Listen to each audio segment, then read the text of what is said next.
దూత media power of news. నమస్తే, welcome to Dootha media. నేను పవన్. ఒక తల్లి బిడ్డను ఒడిలో పెట్టుకొని ఊపుతూ నిద్రపుచ్చే దృశ్యం మనందరికీ సుపరిచితమే. ఆ సీన్ మనసును తాకుతుంది. కానీ ఊహించుకోండి, ఆ తల్లి ఒక మనిషి కాదు, ఒక యంత్రం అయితే ఎలా ఉంటుంది? ఇదే ఇప్పుడు శాస్త్రవేత్తలు నిజం చేయాలని ప్రయత్నిస్తున్నారు. ఈ ఆలోచన పేరే రోబో మదర్. జపాన్, చైనా దేశాల్లో ఈ ప్రయోగాలు మొదలయ్యాయి. అక్కడ పుట్టే పిల్లల సంఖ్య తగ్గిపోతుంది. తల్లిదండ్రులు ఇద్దరు ఉద్యోగాల్లో బిజీగా గడుపుతున్నారు. ఇంట్లో వృద్ధులు కూడా సహాయం చేయలేకపోతున్నారు. అటువంటి సమయంలో ఒక బిడ్డకు కావాల్సిన కేర్ ఎవరు ఇస్తారన్న ప్రశ్న ముందుకొచ్చింది. ఈ ప్రశ్నకు సమాధానంగా రోబో మదర్ అనే ఆలోచన పుట్టింది. ఈ రోబో సాధారణంగా మెషిన్ కాదు.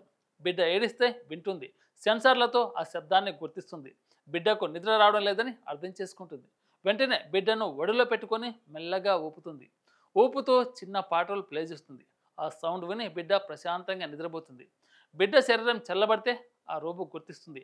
సెన్సార్లు టెంపరేచర్ను అడ్జస్ట్ చేస్తాయి. చల్లగా ఉంటే బిడ్డకు వెచ్చదనం ఇస్తుంది, వేడిగా ఉంటే చల్లదనం ఇస్తుంది. ఇలా బిడ్డ ఎప్పుడు కంఫర్ట్లో ఉండేలా చూసుకుంటుంది. అదొక్కటే కాదు, ఈ రోబో బిడ్డకు అవసరమైన సమయానికి పాలు కూడా ఇస్తుంది. బాటిల్ను సెట్ చేసి ఆటోమేటిక్గా ఫీడ్ చేస్తుంది. బిడ్డ మింగుతుందా లేదా అనే విషయాన్ని కూడా గమనిస్తుంది. ఏదైనా ఇబ్బంది ఉంటే అలారం ఇచ్చి తల్లిదండ్రులకు సమాచారం పంపుతుంది. అయితే చైనాలో జరుగుతున్న రీసెర్చ్ ఇంకా ఆశ్చర్యకరంగా ఉంది. అక్కడ ఆర్టిఫిషియల్ ఓంబో ప్రయోగాలు చేస్తున్నారు. అంటే గర్భం బయట కూడా బిడ్డ పెరిగేలా వాతావరణాన్ని సెట్ చేస్తున్నారు. రోబో మదర్ అటువంటి బిడ్డను పూర్తిగా గమనిస్తుంది.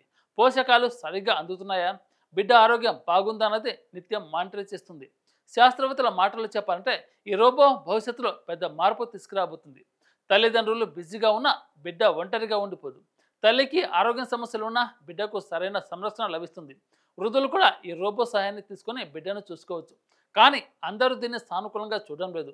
చాలామంది నిపుణులు చెప్తున్నది వేరేలా ఉంది. ఒక రోబో తల్లి ఇచ్చే సంరక్షణ నిజమైన తల్లి ఇచ్చే ప్రేమతో పోల్చలేమని వారు అంటున్నారు. మానవ సంబంధాలు తగ్గిపోతాయని భయపడుతున్నారు. బిడ్డలు రోబోలతోనే ఎక్కువగా బంధం పెంచుకుంటారని అనుమానం వ్యక్తమవుతుంది. ఇప్పుడే ఈ టెక్నాలజీ అందరి ఇళ్లలోకి రాలేదు, ఇంకా రీసెర్చ్ దశలోనే ఉంది. కానీ సైన్స్ ఏ దిశగా వెళ్తుందో ఇది స్పష్టంగా చూపిస్తుంది. మనిషి తల్లి చేసే పనులు కూడా ఒక రోజు యంత్రం చేయగలదా అన్న ప్రశ్నకు సమాధానం కోసం ప్రపంచం ఎదురు చూస్తుంది. ప్రేమను యంత్రం నేర్చుకోగలదా అనే సందేహం ఇంకా మిగిలే ఉంది.